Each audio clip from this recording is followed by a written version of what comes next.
Good morning, everyone. Today I would like to share a story with you about my uncle. And this is from my book that I wrote about addiction, Our Society, Addiction and More Uncovered. Here, the story of everyday people. And the book is dedicated to my uncle, Józsika, Bagotsky József. We lost him related to a car accident because of drinking and driving. And I'm going to read you the story. I might stop and add some additional things that might not be in the book. My uncle. My uncle's name was Józsika. He always felt like a brother to me. Józsika had a twin brother. His name is Attila, my uncle. He's still here with us, thank goodness. They stuck together and did a lot of things together. My uncle Józsika, at age 18, I'm gonna bring up to show you a picture. That's him. I really enjoyed spending time with my uncles. I remember watching them playing cards with their friends. They would pay in a filler. It would be equivalent to like what's in the US in 1 cent. It's not even available in Hungary anymore. It was such a small currency. It was in circulation back when I was a child in the 80s. It was always very interesting to me that my uncle Attila had really, really light blonde hair and Józsika had dark black hair. I had talked to multiple people in a family to try to provide an accurate picture of what had happened.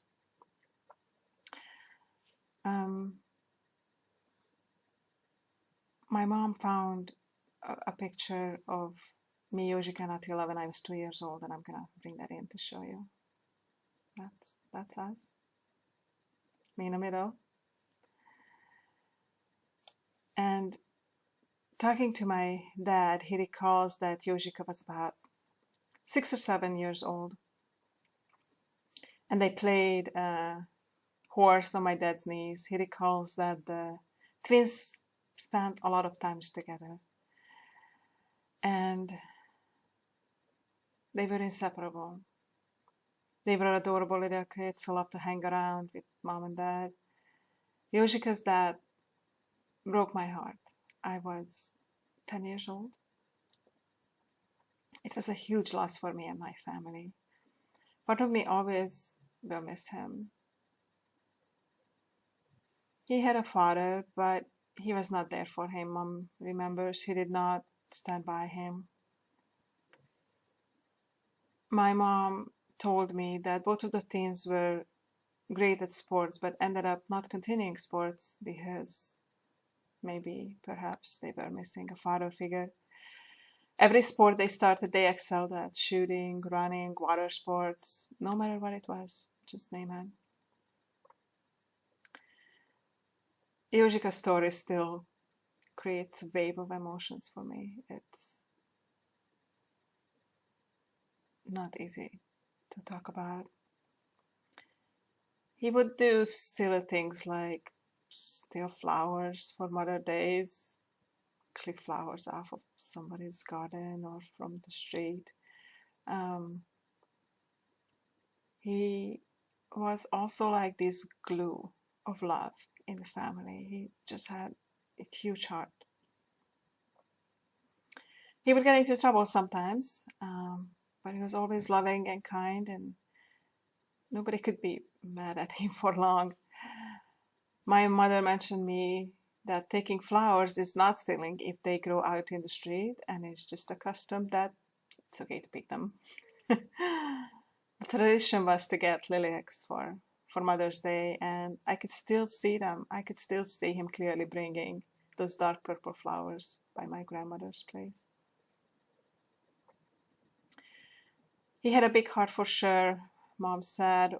Once the boys grew up, Mom moved away and I was born. Her brothers would come to my mom after school, close to the accident. Yoshika's brother, Attila, my uncle, was working outside of the country in Germany. Talking to Attila, he feels bad and sad because they used to fight as boys, and before he left, they had a fight too, and they actually beat each other up, apparently. This was a regular occurrence. I had no idea. I personally never seen them fighting. Attila told me that at least once a month they beat each other up. I asked him why they were fighting about. He tells me it's a brother thing. They would fight over little stupid things. Attila recalls that Yoshika went to learn boxing in Újpest, Hungary when he was about 14 years old. Then he would come home and show his brother the moves. He would say, okay, that's what I learned, now defend yourself.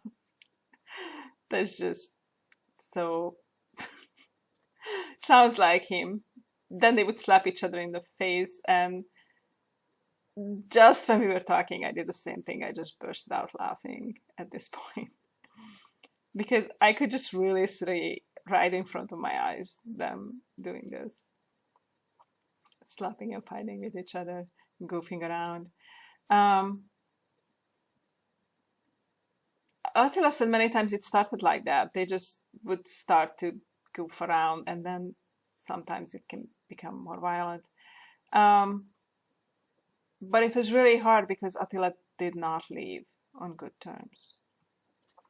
He describes hatred from both sides when he left, and thinking back, that was not the best thing. This is still hurts Attila. Otherwise, he tells me they always supported each other and stood by each other. Attila tells me that Yoshika liked girls and he would brag about it too. Attila was always the quieter about it. Attila tells me about Yoshika's special loved one. Her name is Kati. I remember her very clearly. Attila said the relationship was going on for 2 to 3 years, off and on. Attila told me that Kati got pregnant and decided to abort the baby, and this was very difficult for Yoshika. This happened very close to his dad.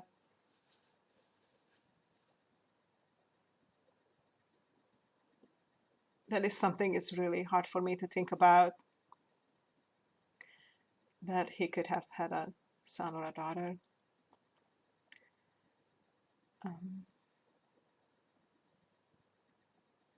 Yoshika also had some encounter with the police. I asked Mom about this, and she said that Yoshika was threatened by some people who stole a necklace from him, that if he testifies against them. Yoshika had a gold necklace that he received when he had a surgery for a chest expansion. Attila feels that a lot of bad things happened at once. Mom also told me recently that Yoshika also got a notification to serve in the military. At that time, every young man served 2 years. Mom felt that Yoshika was probably lonely without his brother.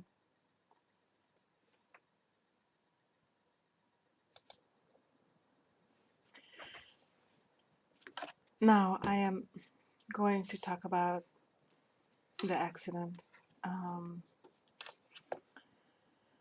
Talking to my mom, she felt that the whole thing did not make much sense at all. They were supposed to go down to the Lake Balaton that Saturday. The accident happened Friday to Saturday, early morning, coming back from Lake Balaton at 5 a.m. The car was going 275 kilometers per hour. That is extremely fast. There were 3 people in the car, but interestingly, they found that the 4th person keys as well, and someone anonymously called the police. Attila and Mom went to the location. It was a long, straight way until there was a turn to the right. That is where the car hit the ditch. With the car's nose flew off about 20 meters. If it had been 3 meters before or 5 meters after, they would have just run off the road without any major injuries.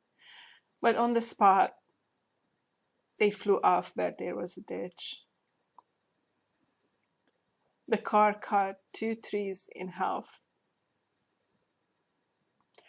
Attila described the trees as big as a weight of your thigh. When he was there, he found a back license plate on the scene when they were looking around. And he kept that license plate for a long time. The accident happened on the road called M7 in Hungary, coming from Lake Balaton to Budapest, around 42nd kilometers. That's where my uncle died.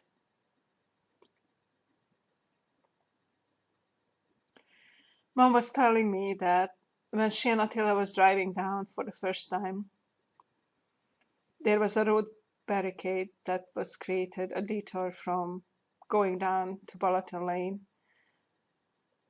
to the oncoming lane that is coming from Balaton.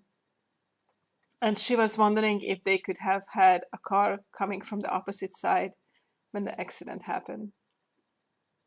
Those things we'll just never know. First, Mom went to the hospital, and that is where she found out that her brother died and that there were 2 other survivals. The first day, my mom could not go to the morgue to see her brother because of the investigation.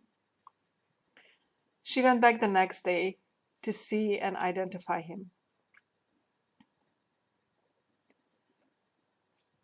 I still cannot even imagine how difficult must have been for her to identify her brother. My grandmother was in no condition to do any of the things that needed to be done.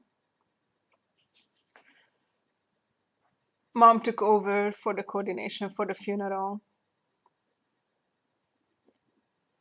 Of the 3 people that we know for sure who were in the car, 1 person walked away with no injuries. 1 person had a head injury and never fully recovered. Jozsika died from internal bleeding. His aorta broke in his chest.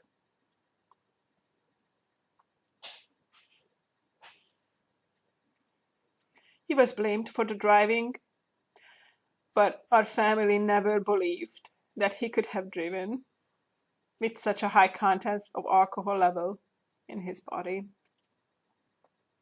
He had so much alcohol in his body that he had to be passed out.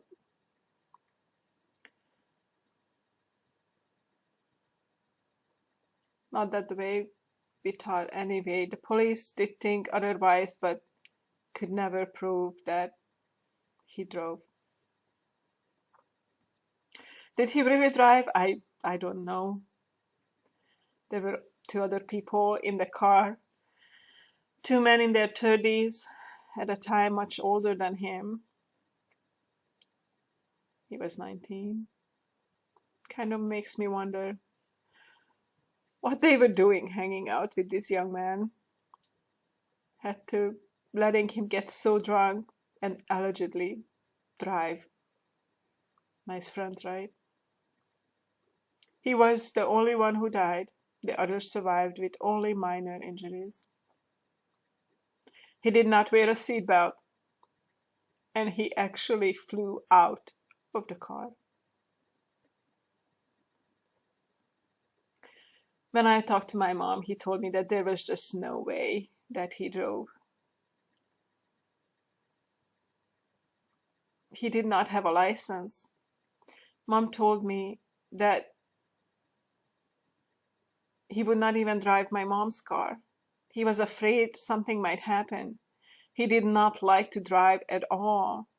He also had some vision problems, Mom recalls, and he did not like to drive because of that. Attila did not know about the other two people who were in the car. He saw them at the court hearing. The court, they were trying to say that Jožika drove when it was proven that he could not have driven. Still in the newspapers, it said that he drove. It is still painful to write and talk about this.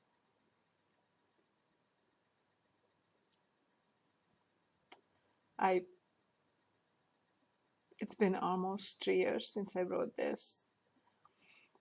And reading and bringing up the memory is just as painful.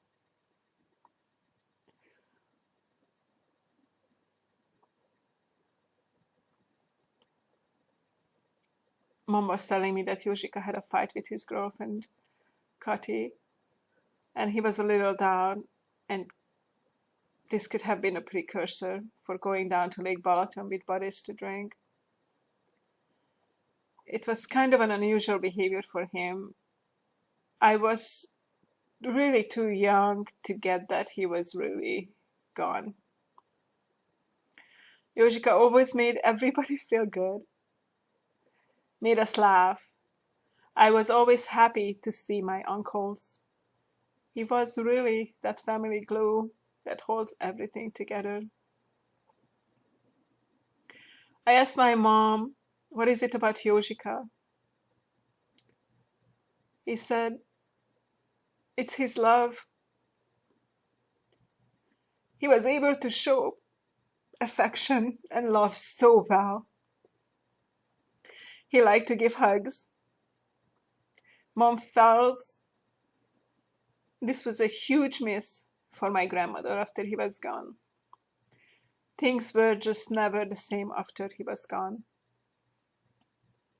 Our family never fully recovered. Mom was telling me today that we almost lost my maternal grandmother after he died too.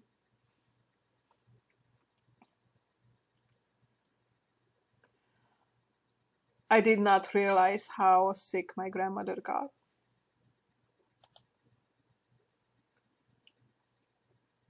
This is still so emotional that I just had to take a break and wipe my tears and blow my nose. It is also a little bit hard to talk about my grandmother because since then she already passed away. But she did have the pain throughout her life about losing her son. I did not realize how sick my grandmother got. Thinking back, I remember now that she was not feeling well.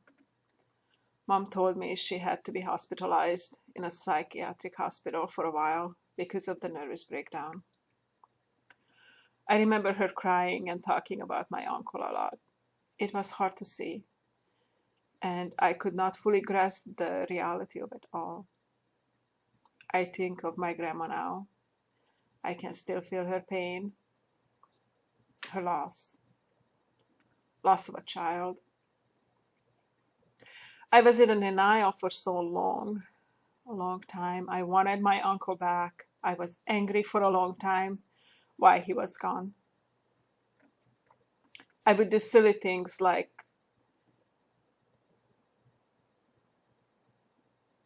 he would do silly things like call my mom at 2 a.m. to see if the windows need to be washed because he needed money. Mom said, sure, come over, wash the windows. It is amazing, really, how long grieving process can go. It's been so long, and I'm still grieving his loss. He was only 19 years old at the time. I still remember just like it happened. And when I wrote this, it was 34 years ago. Now it's 37. I remember the funeral my father took me. I remember Attila passing out during the funeral. He was as white as the wall. I went through the motions, but did not really hit me until much, much later that this is it. He was truly gone. Things like this do not just disappear from memory, they stay and hang around for a long time. Loss of a child, a brother, a friend, don't just rub off easily. There's a story to tell. A story about who Joseph was and what his life and death meant to all who loved him and cared for him. I had a conversation with my mom and asked her if she thinks there was anything we could have done to prevent this accident. Mom said no. Once someone is dead, their family will never have a chance to be part of that person's life. Mom felt like a contributing factor was that he was not able to continue school. My grandmother was raising the two boys on her own. She didn't have enough money, so Yoshika decided not to study, but to go to work. Mom recalls a teacher coming by and asking my grandmother to send him back to school.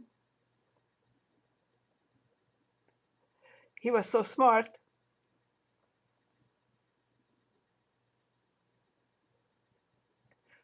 And a good kid.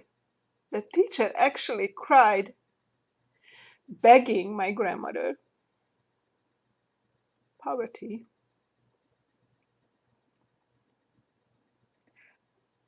I didn't know. I didn't realize that it hit my family, that it hit this close.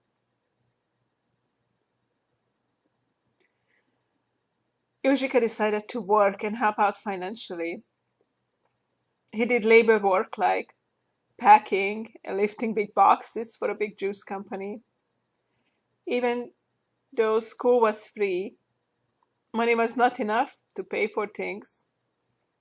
His father didn't help out at all at this point. My grandmother was starting to be sick and could not work as much as she did before. Mom really felt that a father figure would have helped out. She thinks that his death changed all of our lives really significantly. Everything would be different if he could have lived. For a long time, I prayed. I pleaded with God every day for some kind of sign that he is at peace or he is okay wherever he is.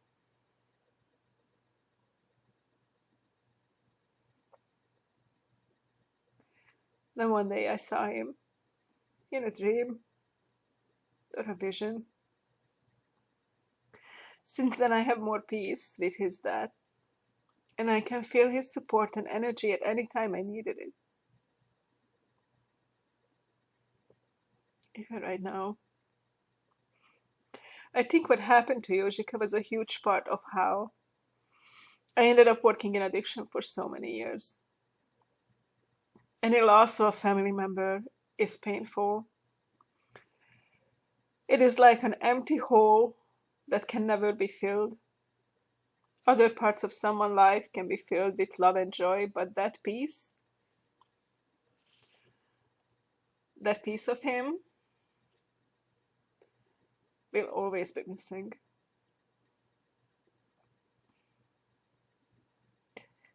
Thank you so much for listening to our story about my uncle who we lost 37 years ago. It is still very painful. And most of the days, it is okay.